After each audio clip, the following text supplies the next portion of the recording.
Hello and welcome to the Next 100 Days podcast. My name is Graham Arrowsmith. And my name's Kevin Appleby. Well, Graham, we've had some fabulous Australian guests, and we're going to Australia once again. We found a leadership and communication expert, a lady who has written multiple books. We have, and like our a recent guest, her name starts with R. This time it's Renee Giarrusso. Renee, welcome to the Next 100 Days podcast. Oh, thank you. I'm super excited to be here.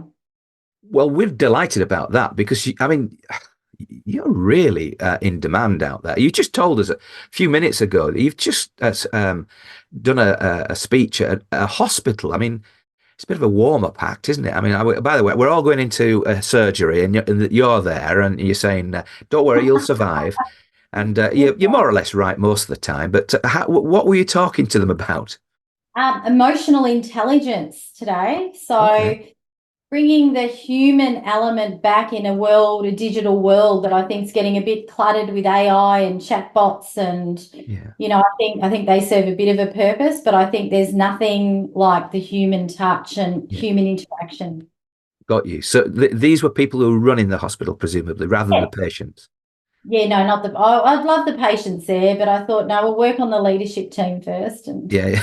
Now, this is really interesting, Graham, because we interviewed last week for the podcast Ren, who's got the organization MaxMe Yeah. and her app, which is all about emotional intelligence and ah, humans in the digital age. So Um, once again, we're following a mini theme. yes, that's interesting. I think emotional intelligence, we hope we all have, and we know research is showing it improves with age and experience and facing adversity and all those things. But sure. I just think with remote work, and I know that's happening all over the world. In Australia, it's probably about 50% of people work from home 3 to 4 days a week. Right. Uh, with a lot of the younger generation not wanting to come back into the office at all. There's even companies throwing an 8% pay rise if you come back into the office. So there's that whole disconnect. And I think, Zoom, Teams, Be Connected, all these great platforms are the conduit to connection, Yeah. but they should be complementing, pressing the flesh, the human interaction as well. Yeah. It's obviously very important to you. I mean, your background. You're still pretty young anyway. So basic, but you've done a fair bit of time in corp. Well, no, I mean you're younger than Kevin and me, so that counts as young. But like it says on your website, you're highly sought after to do. You're a speaker and you've got this communication, leadership, and mindset thing going on. Yeah. What brought you into that, Rennie? What got you into that sort of sphere? Yeah, I had 12 years with a multinational, Mars. You would have heard of Of Mars course. bars. Yeah. I've eaten a So, fair bit of their product over the time, but oh, good yeah, consumer, marketer's dream. Amazing company to work for, very future focused. I had a coach at 23 and was taught to coach professionally at 25. wow. And I'm 52 this year, so coaching's been in my blood a long time. And Yeah, I loved what I had senior sales and leadership roles there. And it was 2006. I had this epiphany. I was studying NLP, really coaching outside. I was a person people came to. And I thought, how good would it be to actually share my experience, keep learning and sharing, yeah, and work across different industries, not because I'm their manager, but because the companies need that. So yeah, I've had my business 18 years last week. I got all these congratulations on LinkedIn. I'm like, what? What's that for? Oh wow, 18 years. It's yeah, flown. And yeah, I love people. I love connection. I love diversity. When I talk about diversity, I don't really focus on gender. I focus on we're all different. We're yeah, lit up by different things. yeah. And if we can understand that about each other, especially in the workplace, we can rise and leverage that. Yeah. That was, I've got to say, that's a theme that we'd come across in a previous podcast with we mentioned earlier Renata. So basically, it's something that must be true then, because we've got two Australian ladies who are telling us that that is the case. In other words, it's the ability to sort of connect with people. So when you go into, I mean, the Mars training, by the way, awesome. Oh, amazing. Back in the day, I trained with a company called British American Tobacco, and it had its own Yeah, sales training program. It's well known in the UK, and yeah, the others that were super well known were Mars, yeah. IBM, one or two others, and they were the great training organisations of that day, of that time, in the early '80s, and basically Mm. that. So that I have total respect for what you've gone through because I know how thorough that would have been. But you now, when you have a client who says, Rennie, come along and help us out, Yeah. what is it that you kind of, how do you get that conversation to a place that says, Yeah. here's how I can help you? Yeah, that's a great question. So we're quite bespoke. We're not cookie cutter. So I always say if you're looking for something in a box that never changes, that's not us. So look, I love sales. You know, my role in my business is thinking, selling, and delivering. And I like all of those equally, especially the delivery piece. So, you know, I do a lot of business development. I do get referrals, but I connect to people for who they are. Then people open up and I see what their challenges are. And then we work through what success will look like, but embedded success. That's something I've learned over the last 2 decades is I don't like running sugar hits. Everyone's high and happy and nothing happens. Yeah. And I think if a company's spending that time and money, and I put so much, my nickname's Popcorn, I put so much energy into what I do. I want to work with clients that want to create change that sticks. Yeah. So we basically scope out their needs and then we go, is it a leadership program with your leaders or is it about teams connecting more, working with teams? Right. And then we do, it's quite transformational what we do. And then we have the one-on-one coaching. And then obviously the professional speaking. And I've recently, you might be interested in this, I've always been quite spiritual, not in a godly sense, but very pick up on energies and vibes. And the last 2 years I've studied emotional clearing and I've brought that into our coaching. So helping. Sorry, emotional clearing. Yeah. Do you know how I say it? It's like a colonic irrigation Right. for your emotions. So a lot of us have things that are stuck that we're not aware of and we're running on a treadmill, not getting anywhere. So I'm bringing some of that modality and clearing into some of our one-on-one programs. And some people go, others go, I trust you. And I just integrate it for the right people at the right time. And we're getting amazing response from it. So Right. tell us more about how that works. Yeah, yeah. Yes. So it's so what it is, it's a modality called the spiral, and it includes 5 modalities. So it's spiral dynamics, it's your energy system, sometimes known as chakras, and then muscle testing. So what I do is I go to each energy center, there's 7, and each energy center has 3 emotions attached to it. And I can actually go in and test ages if there's something stuck and then give my client the physical point to release that. And I do that with them. I've done 19 of them this year and everyone has had a physiological and psychological response to it. And I really feel since, I don't like bringing up the pandemic, but since then people are more open to it. People are looking for that thing, looking for that connection. So it's not all we do, but we're bringing it in, and I run a few retreats in Australia. So they're just one day, and I run a cooking class in the morning, then we eat, and then I run a workshop and we bring some of that in for teams in the afternoon. Yeah. You're amazing. I mean, you teach people how to cook.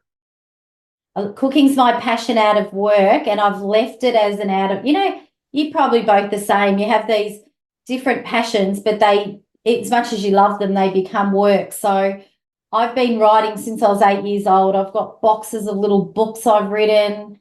And writing now, I write professionally. I write a column in CEO World Magazine, and I love it, but it's on demand. Yeah. And I thought, cooking, I hate recipes. I cook from taste. And I thought, yeah, I'll start a little Instagram channel and it'll make myself actually work out how I make things. So I thought, how else could I bring it in and get teams not to go and do yoga and meditation, but to cook? Because when you're cooking, there's no hierarchy. So you could have a CEO with dough stuck in the pasta maker, Yeah. and then you've got, his team just going, hey, I'm swinging through this. And then eating to me as a group, I'm half Italian, so share plates. To me, food is a time machine to our memories, and it's a conduit to connect. There's so much. You must know Renata, because this is spooky. It's almost like your sisters in a way, because basically we're going to have to. We'll put you in touch. Don't worry about that. But you were both recommended to us by Jenny Stillwell, who was a previous guest, and so obviously you have a join there. But so when Jenny gets together, she'll probably get the both of you in the same room. But it's a big country, isn't it? So you It might not. is a lot bigger than people. I only found out the other day that Italy, the 20 regions, fit into the size of Victoria, which is where I'm based, Melbourne, Victoria, Yeah, which is like, wow. it's a big place, but and it's certainly on my bucket, well, our bucket list at this house, Yeah. and we'd love to be able to go. But look, going back to the point, you love the idea of actually having some sort of event or so, this cooking side that gets you into a place that would. I can just see that happening, Kevin. I mean, I can just see Mm. that thing that's going to generate so many, well, fun things, but also it'll bring out some of the frustrations that you might be able to work on later on. That's right. And I get to see how teams work together as well, because, Yeah. there's a company in Australia, or it's a not-for-profit charity, you might have heard of it, called St Kilda Mums. And it started years and years ago. I actually interviewed the founder in my latest book. And it's where they get people donate pots and prams and Yeah. up to 16-year-old. And what you can do, I did it with a client the other week, was you pay $100 a person, you go there as a team, and you volunteer for the day. And they were a building company, beautiful people, and they said to me, oh, it was just so amazing to get to know you, and you see people's strengths. You saw the CFO problem solver. She was the one undoing the baby seats. Me, big picture, I'm just like packing clothes.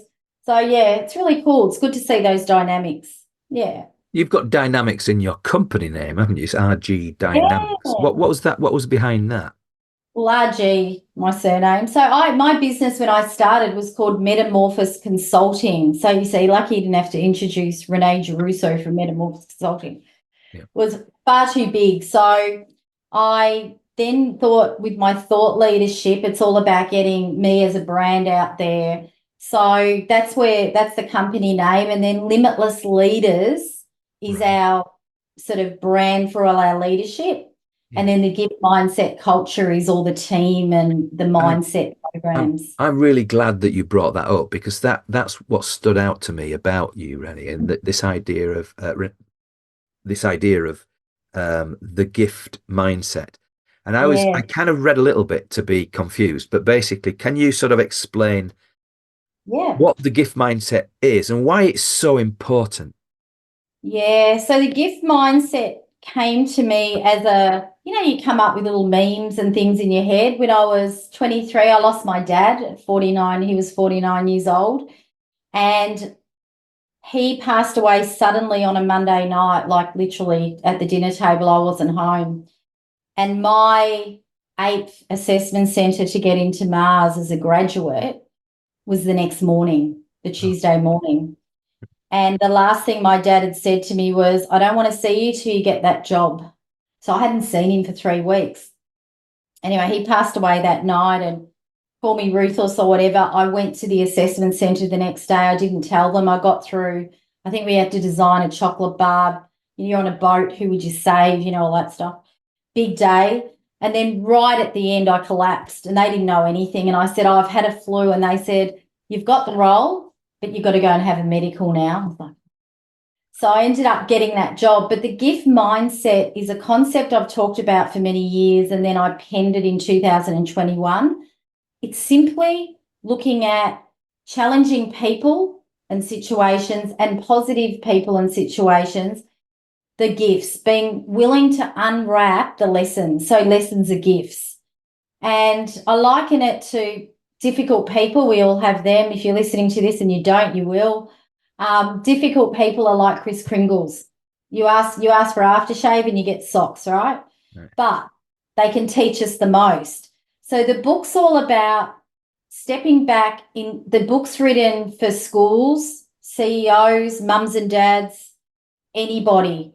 So it's about being able to step back and unwrap the gift in any situation and use that lesson to progress yourself and others forward.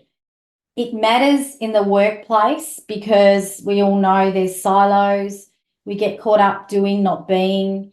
And workplaces need to embrace failure and let people share it. So we get Win Wednesdays, not I did this, but how did you do this? Failure Friday, sometimes called something else in the land of Oz, where people share mistakes and challenges that could be a survival guide for someone else. In the book, I then thought about I don't like the term soft skills, but what soft skills can people deepen and develop if they adopt this mindset? So I came up with the 12 gifts. Right. So each chapter is the gift of curiosity, and I interview someone on that with some strategies, the gift of growth, the gift of forgiveness. And then in some companies, I run like a 2-hour session on each gift each month. And then they can download posters and theme their month around that skill. Curiosity, for example, has probably been the most popular one the last year because curiosity creates creativity and then collaboration is a byproduct of that as a team. So, it was fun. It's an interesting story. I self-published Limitless Leaders and Leaders of Influence, my first 2 books. This book got picked up by a publisher. We've just received our 4th US award. And I don't know, when the editor got it, she halved it, which killed me. And she said to me, Renee, I've got to know you. There's nothing about you in here. And the irony in your expertise, right?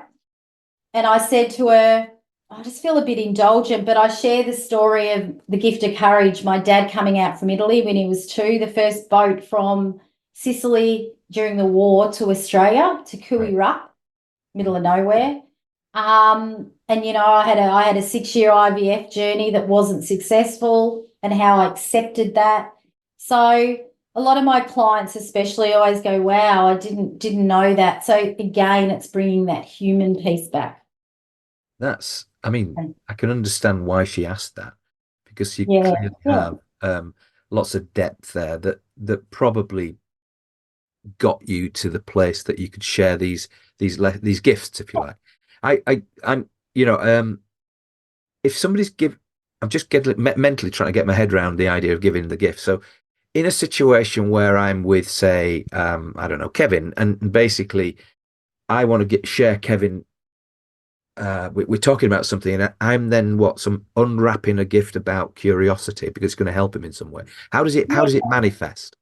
So in a nutshell, if you go through a challenge or a success, and we all know there's a lot of hurdles to success, sure. If you learn something from that, just share it.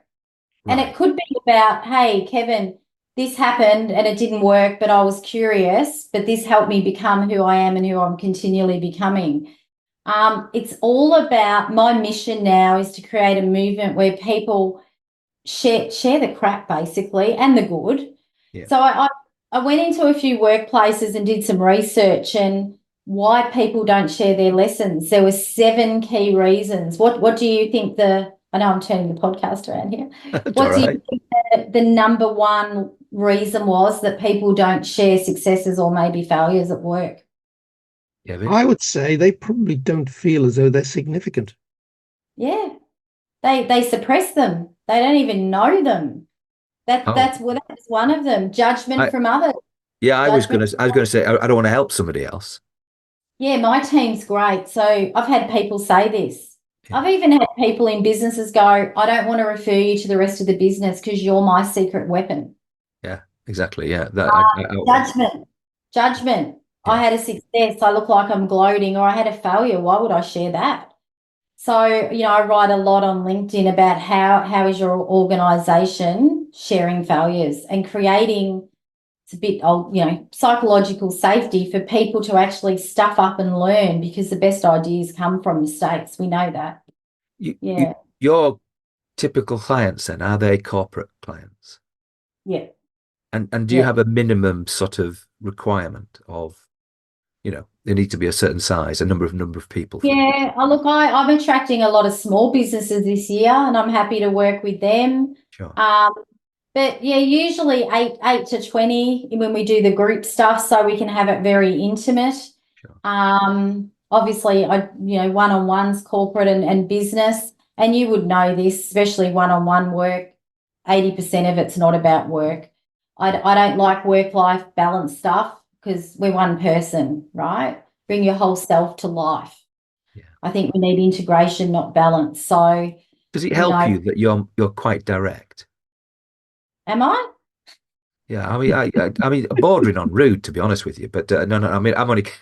I'm No, liking you more. no, you're not. No, it's just no. I love that about you. I really do, because it reflects our style as well. But basically, I The I mirror. can see I can see you can get right through to people by being, Yeah. you're not holding back. I mean, you're not really. This is the thing about corporate. I mean, I'm Democrat. I'm known as being quite democratic and assertive, right. but and that's come with time. But I think, I'm not there to be their best friend. They're paying me to help them go to another level or accelerate something they've already got happening. So I just feel to be in service, like real service, and that's that whole head intuition to my clients and deliver what we do. And, we get great feedback. We probably like you as well. We were hit. Melbourne was one of the most hit lockdown, right? Yeah. We lost 90% of our business in the first 2 weeks, and my little sister got breast cancer. So it was a really tough few years, but I had 3 days off.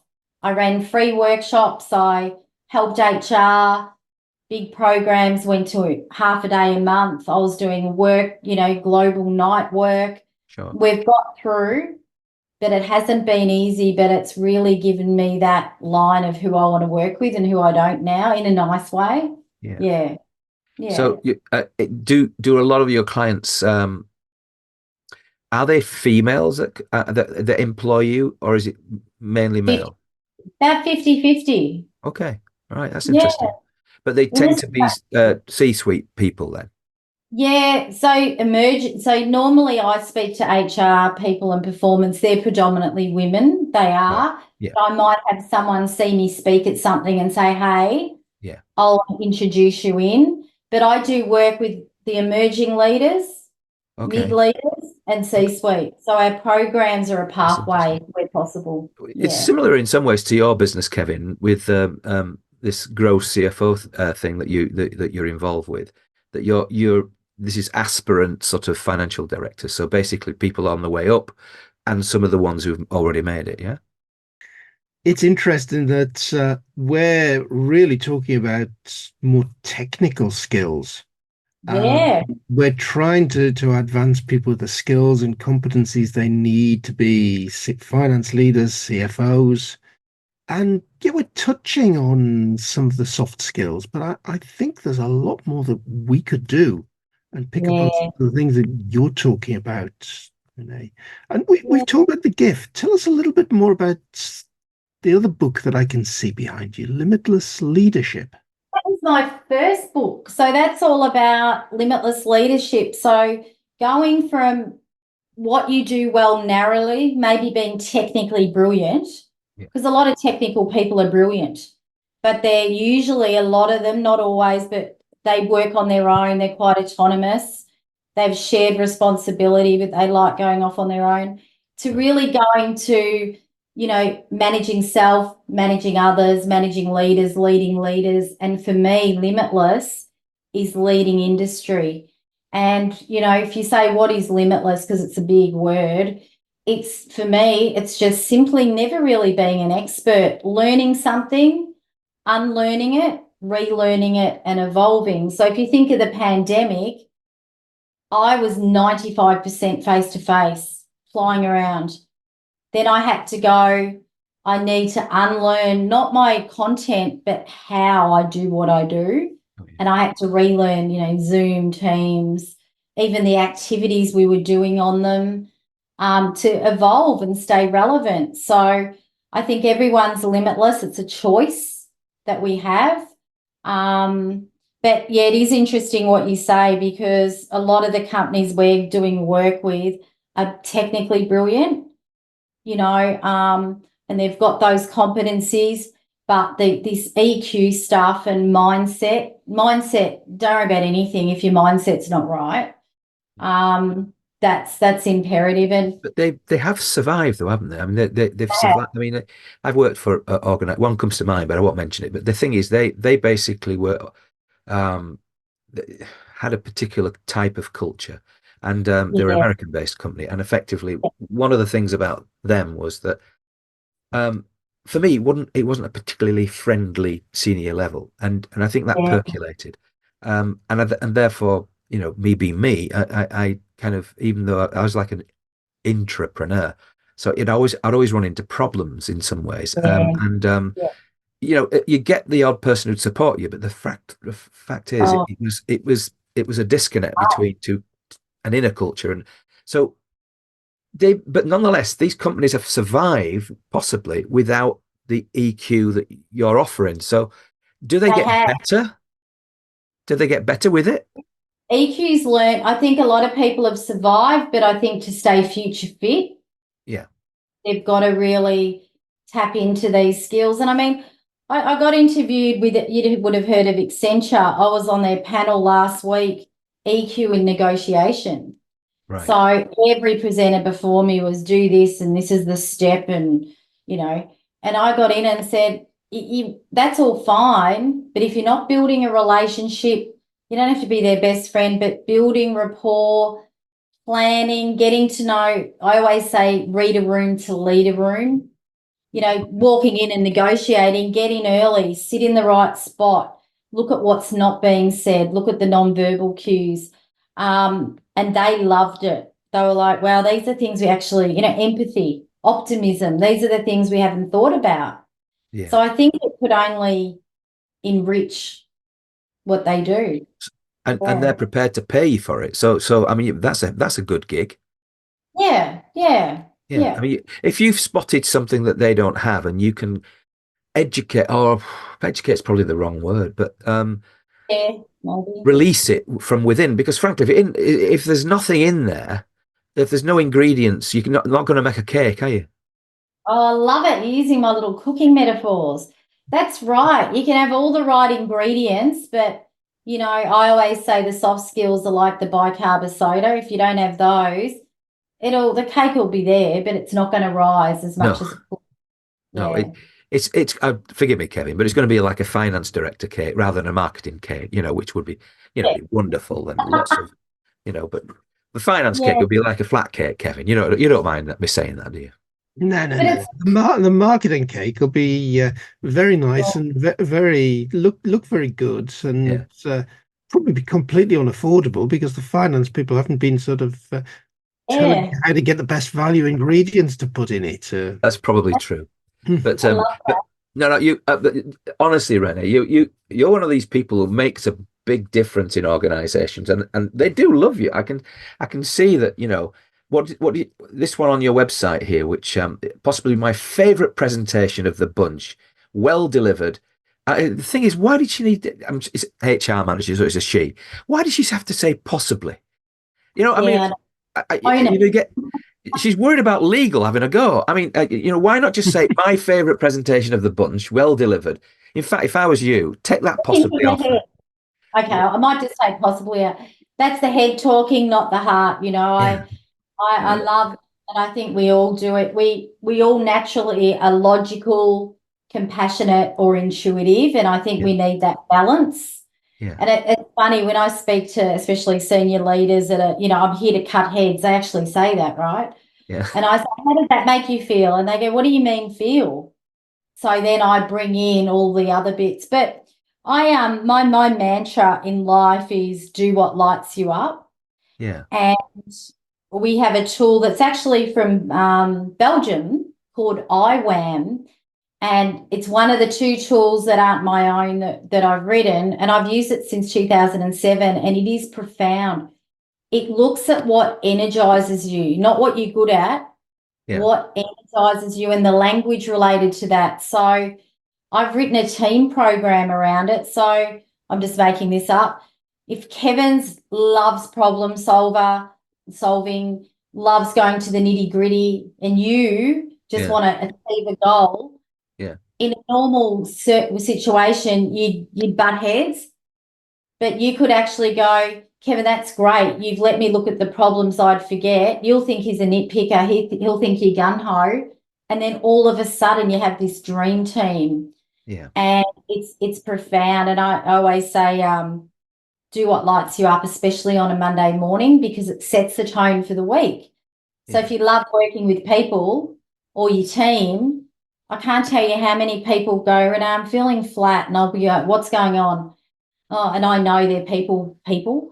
And I say, when do you see your team? Friday morning. I go, why don't you see them Monday morning? Oh, that's a good idea. And their whole energy changes, because people don't hate Mondays. They usually No. hate their job. That's what I think. I had a colleague years ago, and he said, Graham, you photocopy your best ideas. Every time I meet him, you photocopy your best ideas.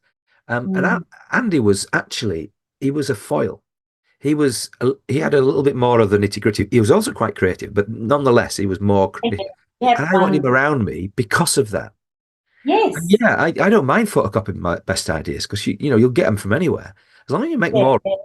yeah, And at the yeah. end of the day, there was sort of a sense of truth about that, and much that he was taking a piss, it was like it was still true, And at the end of the day, there's the idea of being able to work with other people in a really um, productive, clever way, recognizing your own limitations.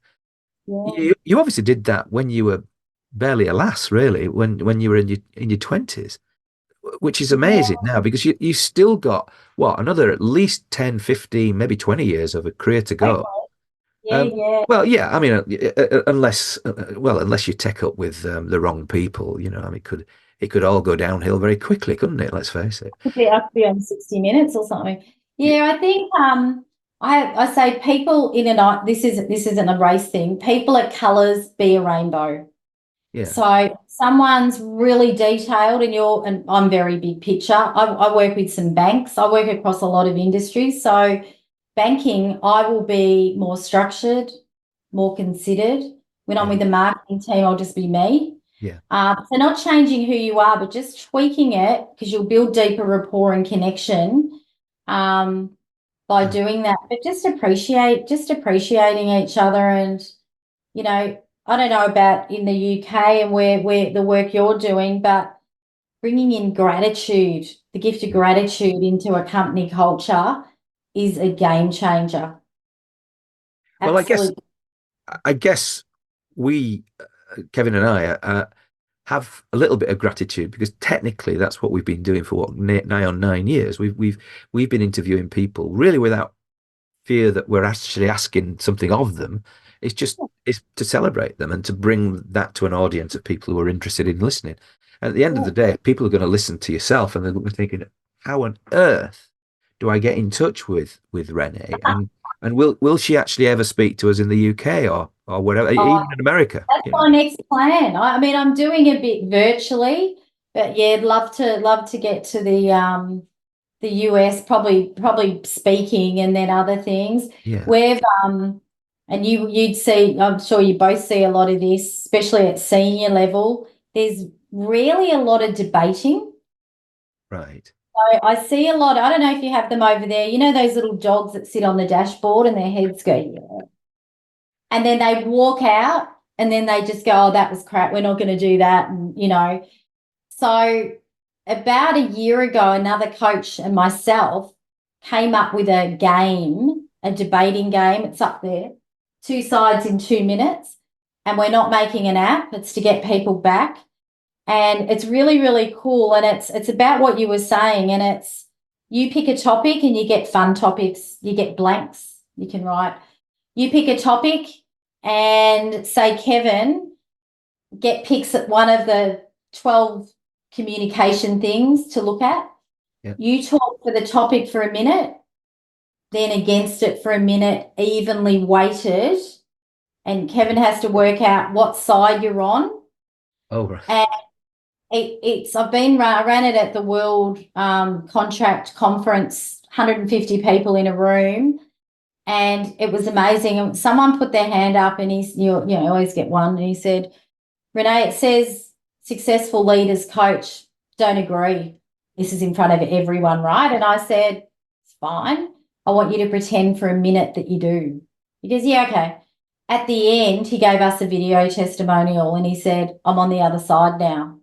Oh, so it's about appreciating diversity of ideas and thoughts. Yeah. Was he a tall man or was he a short? Was he a short man? Well, I'm sure I'm only 5'2". And It's you funny. towered above him, I guess. But no, yeah. Don't discriminate against the bonsais, I say. It's almost it's like these small dogs that when I go out on my walk and it's the little yappers, they annoy me. You know, you could convert them in a swift kick, but you know what can I say? But well, they don't recognise their own reflection, so I think they think they're bigger than they are. well, for sure that's very true. Renee, we're the next 100 Days podcast. We've heard lots and lots of different things from you today. Somebody's listening to this and sort of says, okay, there's a few things here resonated. Next 100 days, what should I be doing? Now, if you're talking to a listener and saying that, trying to get them into the stuff that you talk about, what would you recommend they do? Yeah, for themselves to go and do. Yeah. So one of the things I'm very big on is creating self-growth habits. So I'm a big reader. I read a book a week at night, like late at night. I read very fast. Reading, podcasts, but don't get overwhelmed. You know, learning, you could just sit at home and learn all day, right? So go, what do I need, and create a self-growth habit. I think for those listening or watching, think about the gift mindset. What's the biggest lesson you've learnt to date, and how are you using that to progress yourself forward? Because anything we've done, we can do again. And have a look at what have you learned and maybe could unlearn. And can I tell you a little lamb roast story? Mm-hmm. So in Australia, and I think actually the UK probably does this still. Do you just still do the lamb roast on a Sunday night thing? It's always Sunday roast. It usually varies, lunchtime. Yeah. So there was this lady, right, and she said to her she always got her husband to cut the leg of lamb in half, and he said to her, why do I always do this? She's like, what? Cut the leg of lamb in half. She goes, I don't know. We've always done it that way. So she rings her sister. Sister goes, I don't know. We've always done it. Mum, why do we cut the leg of lamb in half? And she says, actually, this is gone now, hasn't it? Because of mobile. So I've got to do that. Hang on. She goes, Mum, why do we always cut the leg of lamb in half? And the mum says, I have no idea. Ring your grandma. Grandma, why do we cut this leg of lamb in half? We've done it for 20 years. She goes, gee, I don't know. I just had a small oven. And I love that as a bit of an analogy, you know, around don't always do the things the way you've done them, but don't debate and disagree for, you know, the sake of it. Yeah. But look at different ways, because we learn. And I think our biggest lessons go from getting out of our safe zone and into our stretch zone, feeling a bit uncomfortable. Wow. Yeah. I have to say, Kevin, an outstanding podcast with Renee Giarrusso. Renee, thank you very much for joining us on the next 100 Days podcast.